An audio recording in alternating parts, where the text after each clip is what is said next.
Kumusta mga kaibigan? Sa channel ngayon, ipapakita ko paano ayusin ang tahimik na mikropono sa Windows 11. Una, puntahan natin ang mga setting ng mikropono. Ito ang micro.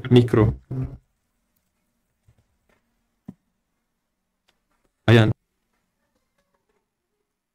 Sistema, tunog. Ito, may mikropono dito. Kung masyadong mahina, subukang itaas ang slider na ito.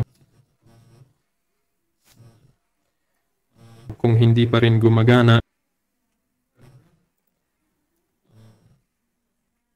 pumunta sa tab na tunog.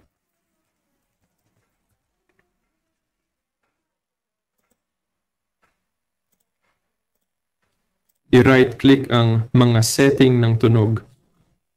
Mag-scroll pababa.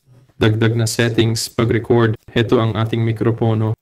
I-click ang properties, may mga level dito. Pwedeng dagdagan ang level para mas sensitibo at malakas.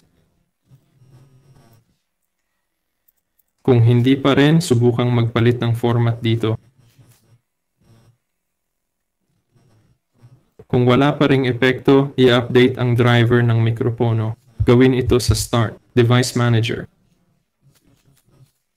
Hanapin ang audio inputs at outputs.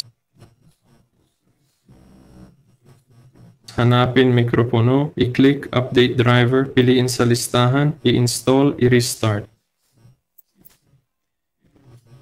Dapat gumana na. Hanggang sa muli, paalam.